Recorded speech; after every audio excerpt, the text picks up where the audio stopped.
welcome to this episode of the Event Manager Podcast, deep dive on community with entrepreneur and investor Don Berger.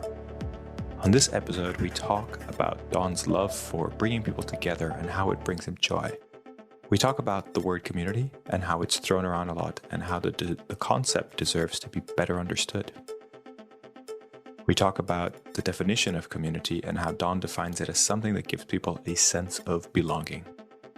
We talk about how communities need more than one qualifier to get people really connected. And we talk about how focusing on community management may be a really powerful way for event planners to succeed. We talk about the challenge of creating a sense of exclusivity while respecting diversity, equity, and inclusion. And we talk about how Don believes that event planning is in everybody's job description, but it's not in everybody's job title.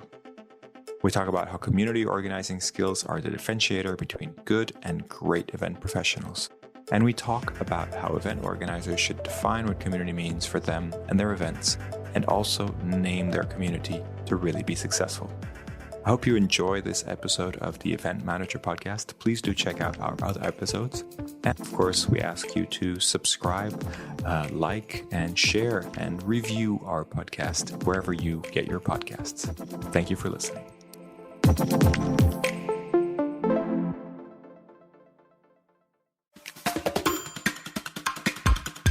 So welcome everybody to the Event Manager Podcast. My name is Miguel Neves and I am the editor-in-chief of EventMB. I'm joined by Dylan Monorchio, the deputy editor of EventMB.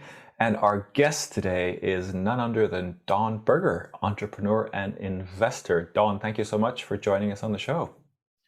Thank you, Miguel, and thank you, Dylan. I'm so glad I finally know how to pronounce your last name, Miguel.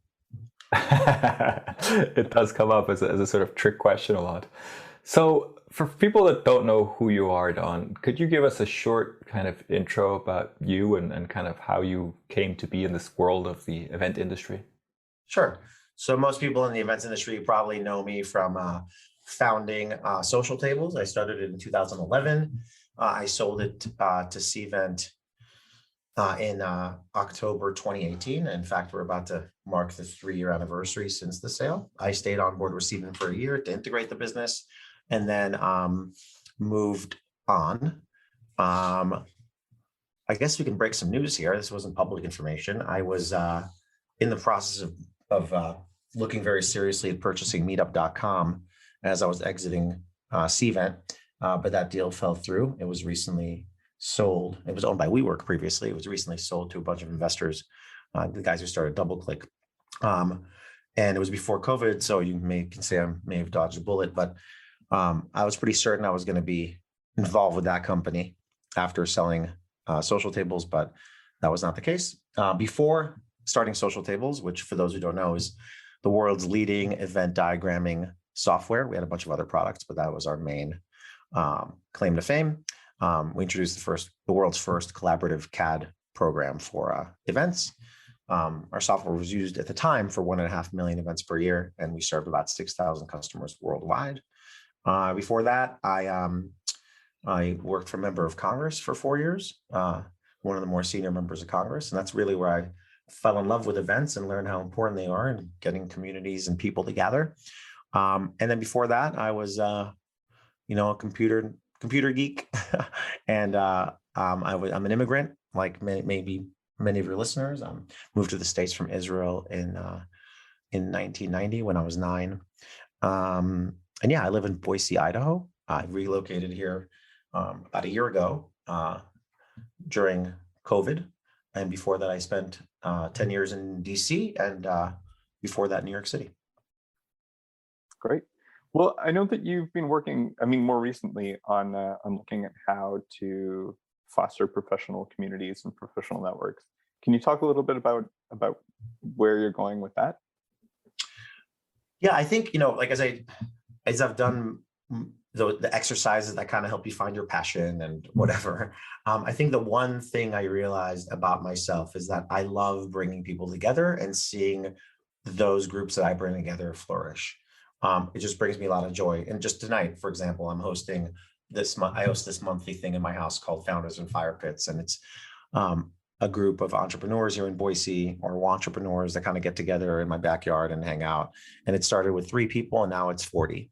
So, and when I was in business school, I got people together for like a dinner once a month in new restaurants. So like we called it the dinner group. So when I was a little kid, I had a tree house, and people always came over, and we like, you know, drank chocolate milk together in this tree house my mom built for us. So I always loved bringing people together. And obviously social tables, you know, I'm really proud of how it was a community first, not just for our customers, but for our employees. In fact, that's what I think it was the value of hospitality that got us to community. I'm sure we'll talk about that a little more, but that was, I think, our unique differentiator. So I've always loved bringing people together and helping them connect throughout my whole life. And moving to a new place in the height of a pandemic, especially for a New Yorker moving to Idaho, you know, I was kind of alone for the first time in a long time in terms of like not knowing anybody. And I quickly, you know, kind of put together this blueprint or framework of how to join existing communities or create new ones that made me feel a better sense of belonging here. Okay, I think that's really interesting, and I'm definitely interested in hearing more about the blueprint. But as you've settled in Boise, I know you've recently said that community means more there than elsewhere. Has that taught you anything about the value of community or about how to foster it? Just being in Boise, where it means more.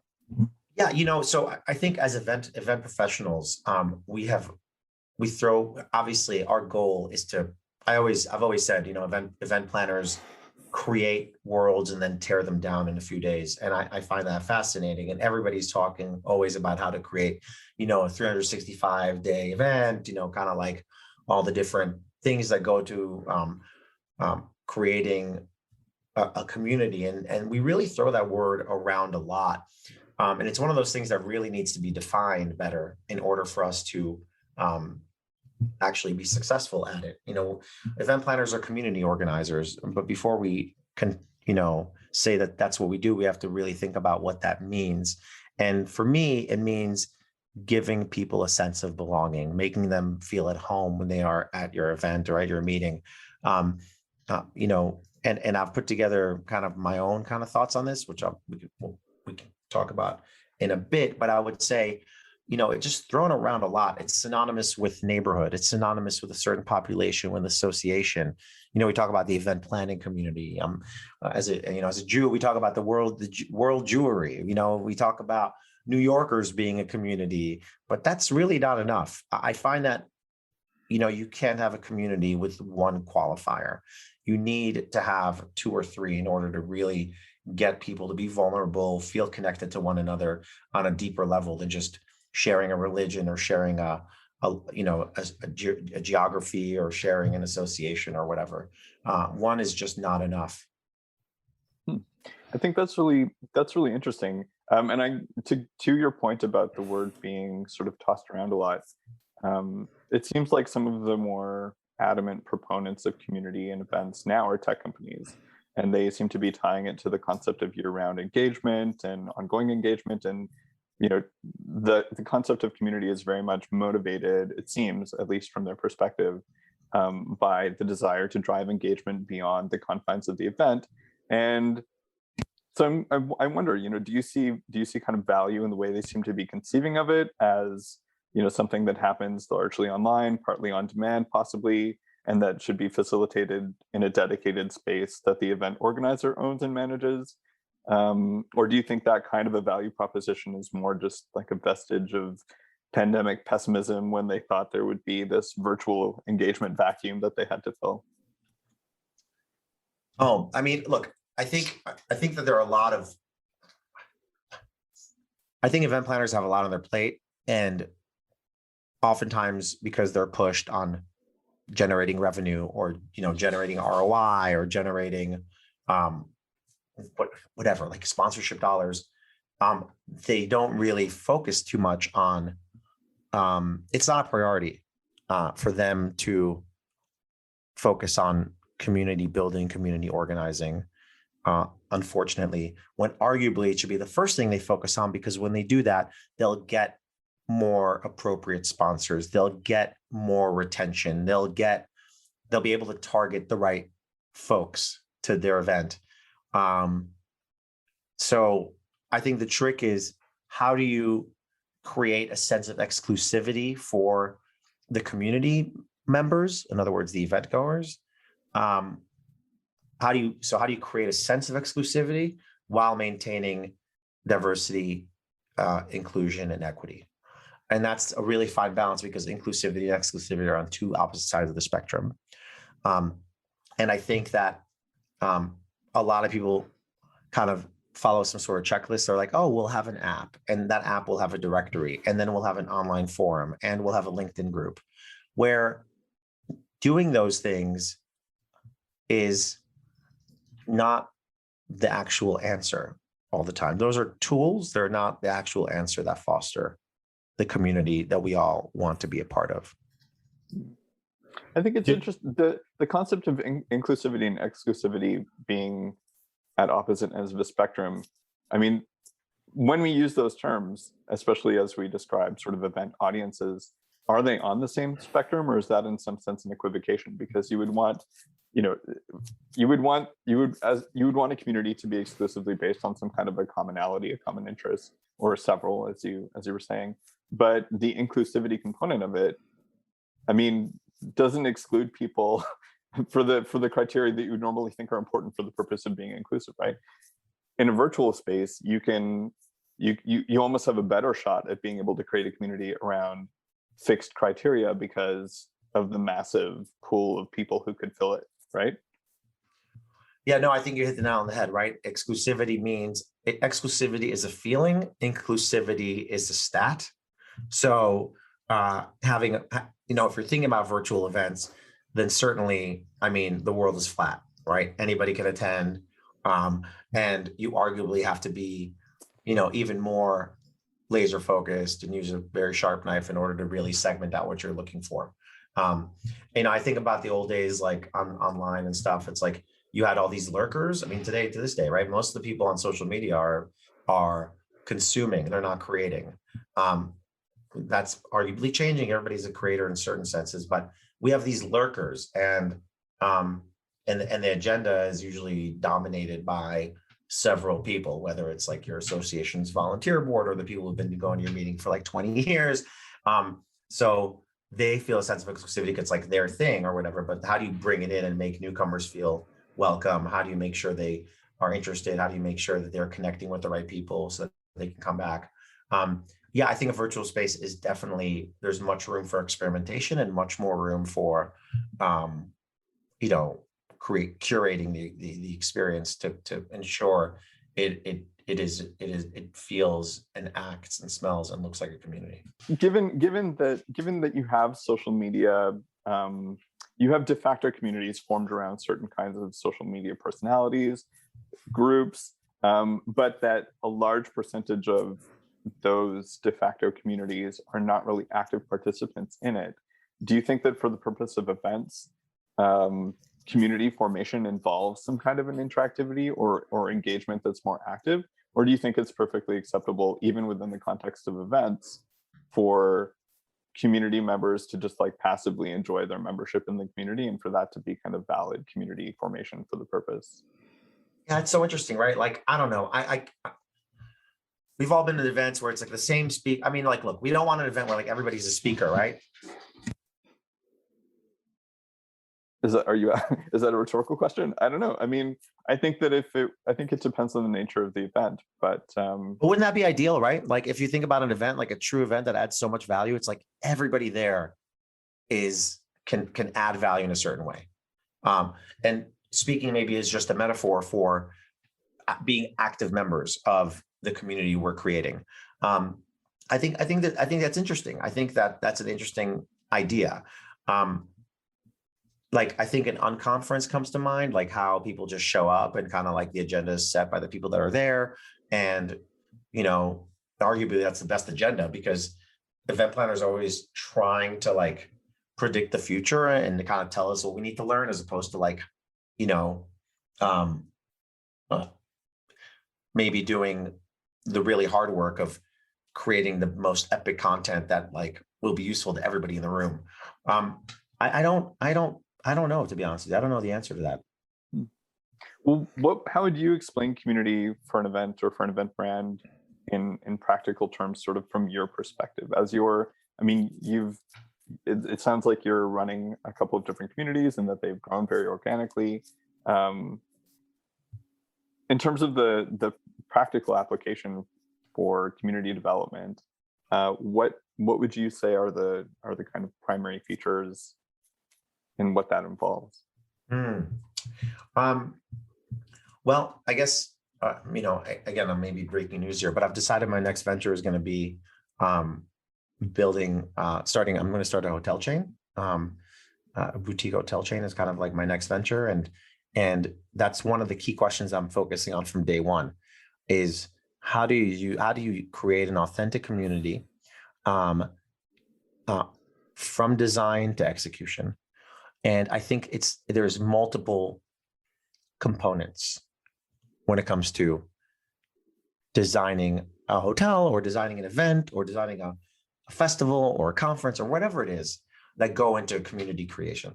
The first one obviously is the design. You call it event design. You can call it the physical, if it's a hotel or a venue, the physical design. What is the design of the space, both in terms of, layout, in terms of activations, and then you have a layer, and then you obviously have the attendees, the participants, probably is a better word. How do you shift attendees? Attendees is a bit of a passive word. Participants is more active. So how do you have community participants that are taking part, have a vested interest in the success of the community? What's your strategy to really target, market, and close those people who are your ideal kind of members? And I think the key there is, so long as they are persons of interest to some of the community members, then they are the right people. As long as they can add value as much as they can extract value, that is a valuable community member. It's puts and takes. And then it's about, a layer of programming, a layer of execution. Like, what are the things that activate the people that are? So to summarize, design, membership, and programming / execution is probably, kind of the three layers I would think about. And obviously all those have a ton of subcomponents, but those are the three major components in creating a successful community. That's a great summary of how to create a community. Just a kind of detail in the question here. Do you think that event planners are the right people to create communities? Or is that a sort of different set of skills that they may not have, or they may think of things in such a different way that they may not be the right people? Look, event planner, I like to say that event planning is in everybody's job description. It's not in everybody's job title. That being said, there are a lot of folks who have event planning in their job title that are incredible at their job, and that understand this. Unfortunately, event planning means different things to different people. I'd like to think it's one of those soft skills that are really important to take into consideration if you want to be successful and you want to show value and you want to show ROI. Some people are focused much more on the coordination, on the logistics, on the administrative side. That is changing, just like, and probably faster than before. Just like everybody during COVID, every event planner during COVID had to become a marketer, a digital marketer, and learn new skills. I think community is the differentiator. Community organizing is the differentiator between good and great event professionals. I think fantastic. So that definitely makes a lot of sense. And obviously, the role of the planner is getting much, much more complex as things move and formats change and the terrain just becomes more unfamiliar. But I suspect that even if they're not specifically charged with community engagement and management, that somewhere within their marketing team, there's a role that's going to pop up oriented towards that. if it doesn't already exist, especially within corporate spaces. Although associations also have to generate, member engagement, and so in some sense they're managing their own communities. So do you think that it's something that they're going to become more, even if they're not doing it themselves, the onus for them to be able to integrate with and plan according to and align with that role is going to be increasing as things move more, towards a wider audience? I do, and I'll tell you why. Because I'm a firm believer in the growth of the events industry. And that can be traced back to several data points, from everything from, the middle class growing, so people having more budgets for experiences, to the fact that businesses are now remote only or remote first, and they'll need events to bring people together, to the fact that people are inundated with digital noise and they need face-to-face interactions in order to do deals. So events, the number of events in the world is going to increase. And you can see this, a decade ago, 2 decades ago, associations were leading in having the industry conferences, and now it's, private companies. So I do think the role if it should and will include that. And I do think it will differentiate successful events from non-successful events. So in other words, if you're going to an event and it's going to be a community that you miss, that you're a part of, that you learn from, that you have fun with, that you really miss, that you feel a sense of belonging with, then those events are going to be more successful. I mean, when I was CEO at Social Tables, there were a couple of events a year that I was incredibly excited about. For example, I was super excited about this event called Cater Source. It was a catering industry event, and I saw all my homies out there, and we always had a blast. And then, IMEX, Miguel, where you previously worked, I was a little fearful of, because it felt too buttoned up for me.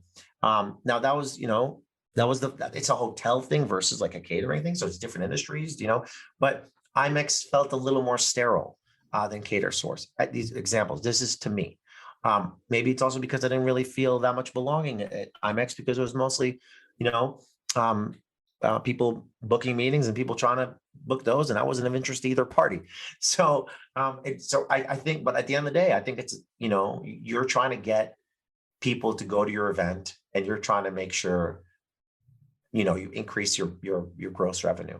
And if you have a really powerful, strong community at that event, the probability of success is higher.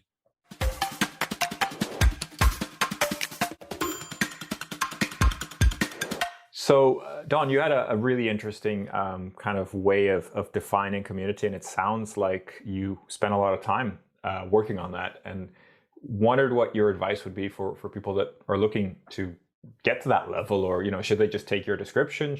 What should they do to kind of get a better understanding of community? Yeah, I think so one funny thing I'll say is, I think it sounds silly, but I think it goes a long way. The first thing you should do is probably get your team together and define what community means for your event or meeting.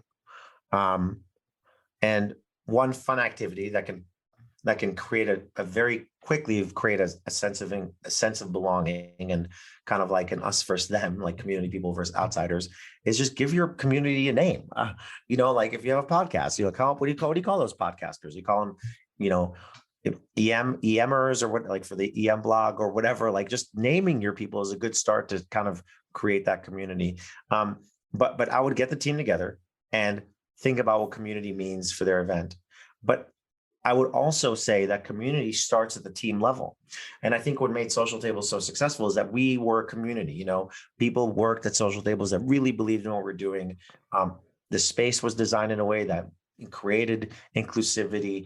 The company's culture was a hospitality first culture. And the book I'm writing right now is called The Hospitality Principle. And it's about how to use hospitality as a core value to make your company more successful. So, get your team together, somehow, some way, make sure you guys have community within your team, and then define it for what it means for your event for your event goers. And the kind of and the word has obviously it's used for a lot of different purposes, but I think back to even to this day where a lot of folks in marketing have the title community manager, when it often means a reactive type job, where your job is to reply, to like, to and to put out content sometimes. But that's such a one-way street.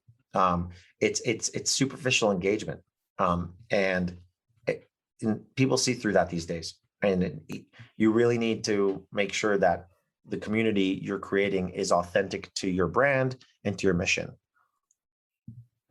Yeah, I think that makes a lot of sense. And I mean, I was a community manager at IMEX, and that rings true.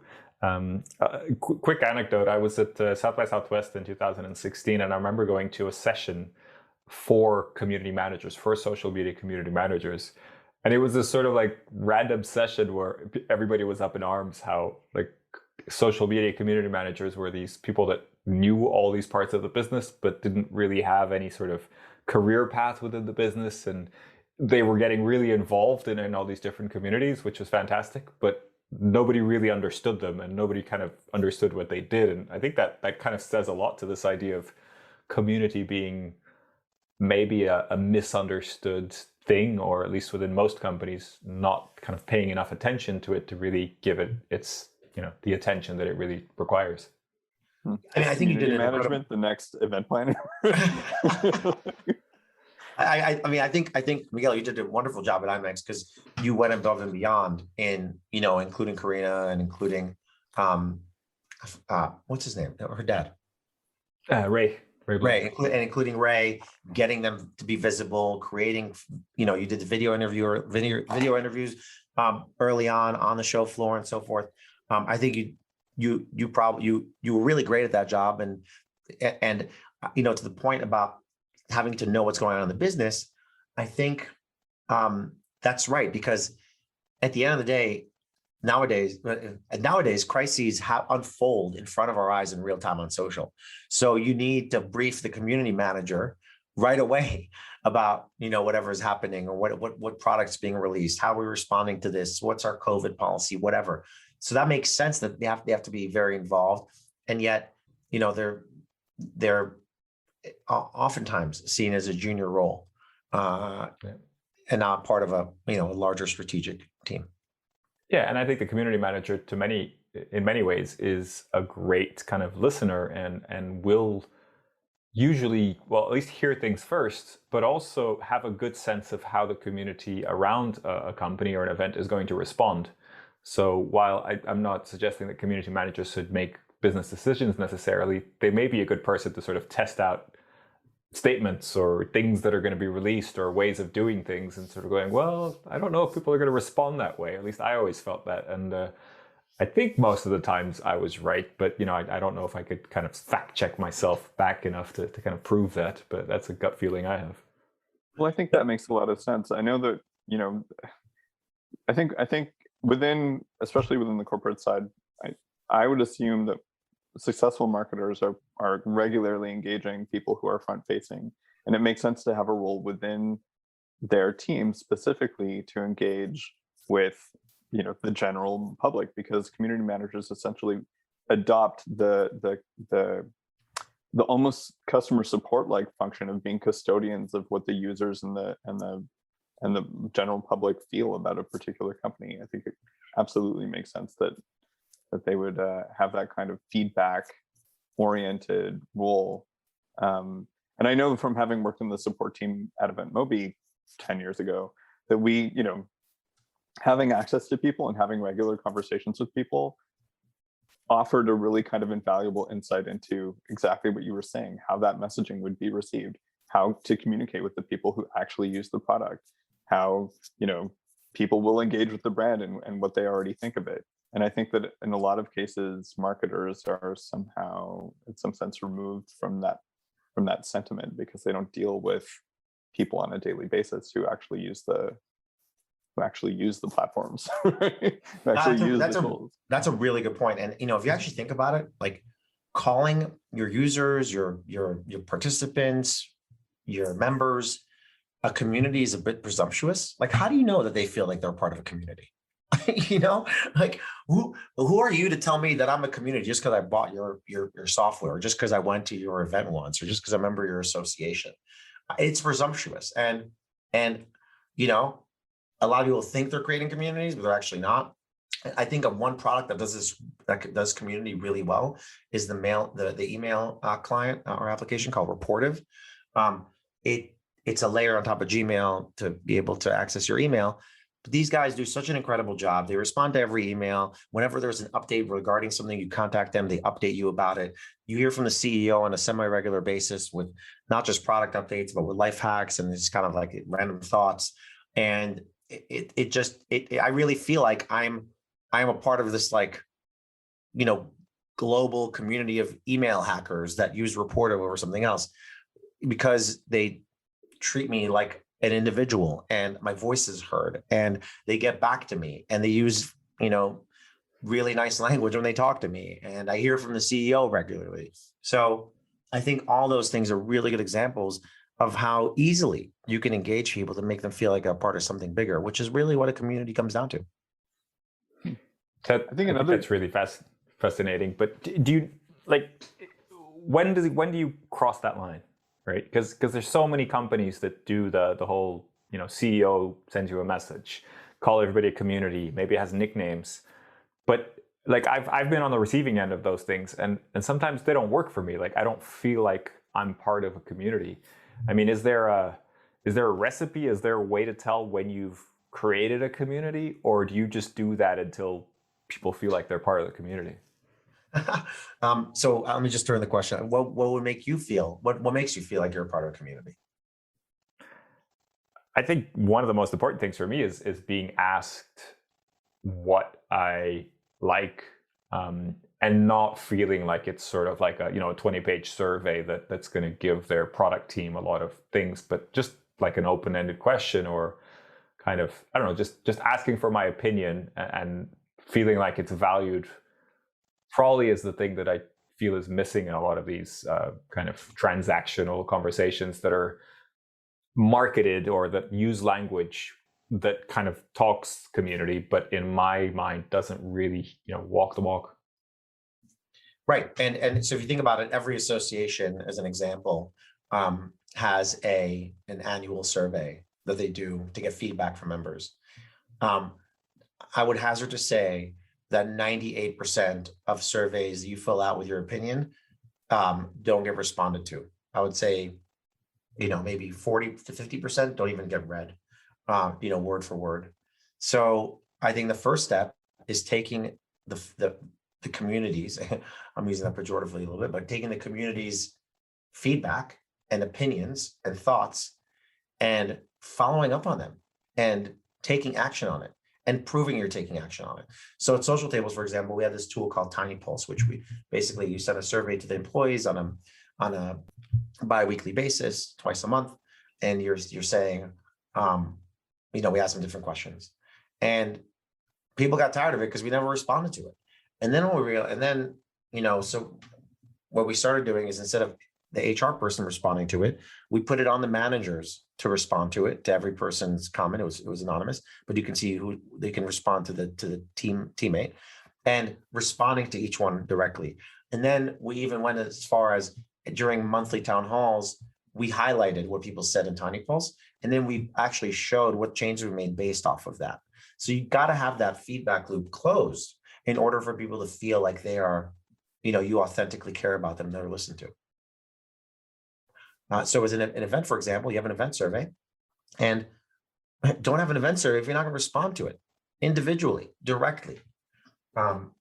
Otherwise, people will become jaded, and not only will they not fill it out, but they'll eventually stop, taking you seriously.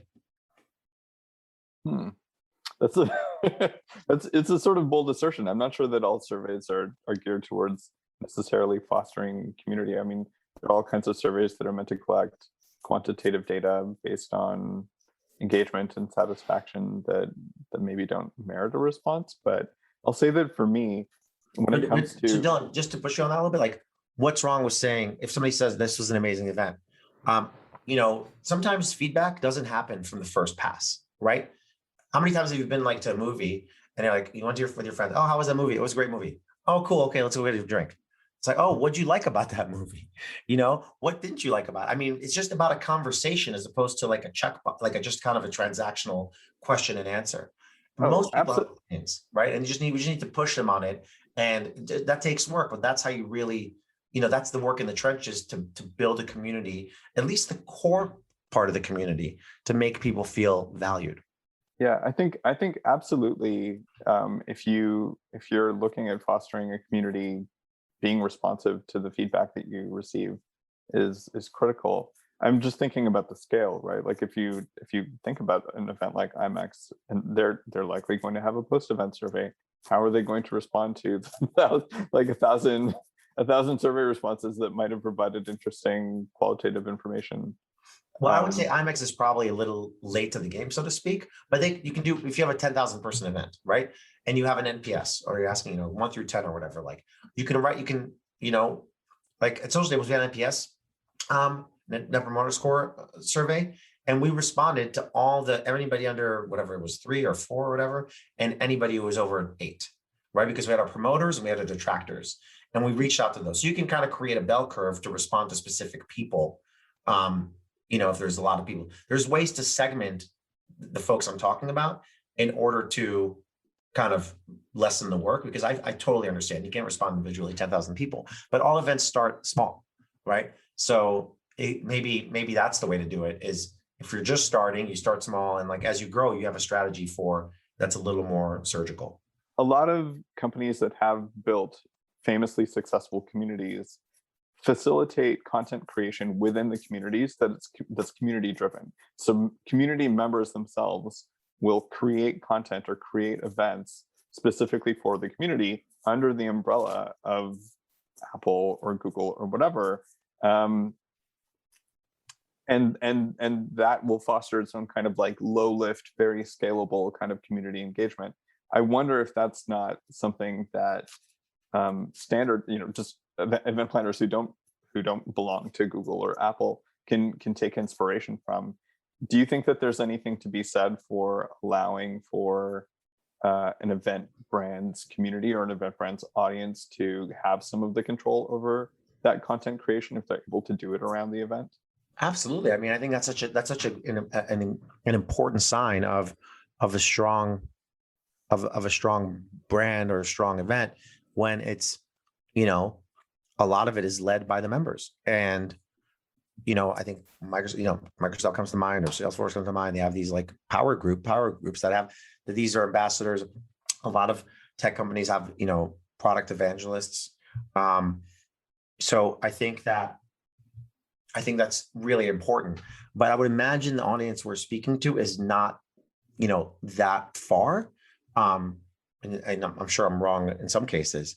But ideally, yeah. I mean, ideally, once you have a really strong community, again, a core component, a core following, so to speak, or a core fan base or whatever, you can definitely leverage it for growth, for new ideas, and is really important to engage them in that way.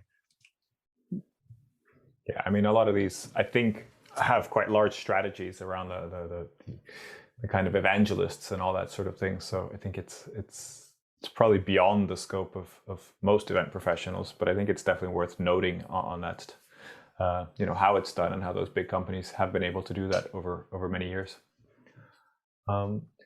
So, I mean, we've gone really deep on community. I think this is going to be the community episode of the podcast, which is great. And I think we're just coming up on time. So I wanted to kind of wrap up with asking you for people within your community that you might also want to or suggest or invite or kind of put us in contact with, that you think would be good guests to have on the podcast, and could be, people that would like to connect with the community or the theoretical community that we have at Event Manager Blog or EventMB. I think that so one of my favorite people is Chip Connolly. He was the global head of hospitality at EventMB. He was Brian Chesky's like mentor. He started Joie de Vie Hotels. He would be amazing on the podcast.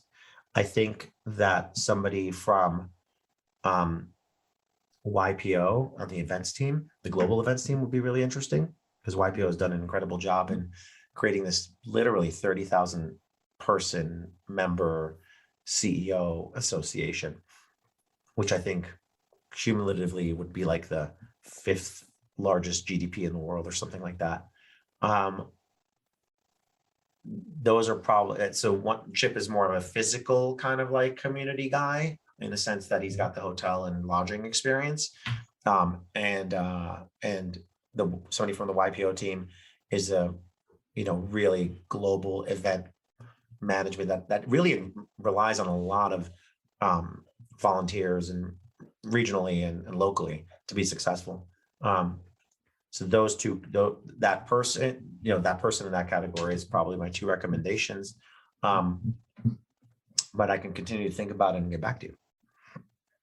Perfect. Yeah, We appreciate it. And I think it's our small attempt at kind of making a community around this podcast as well, because so many people have suggested people that I don't know about, and I've looked them up. And so we're gonna make those connections and build a community from there. No, I think, and I'm so excited, Miguel, that you're, running the show at EM Blog, and I couldn't think of somebody better to lead it. And having Dylan by your side is probably great too. Is indeed. Well, thank you, Don, so much for joining us. It's been a blast, and thank you for allowing us into your concept of community, sharing that with us. I think it's been really, really interesting, and I certainly got a lot out of it. So deep appreciation for being with us today. You're very welcome. Thanks so much for thinking about me. Thank you for listening to this edition of the Event Manager Podcast. Please subscribe and rate the podcast wherever you get your podcasts. For the latest news and the best articles on technology and innovation in the event industry, head over to eventmb.com.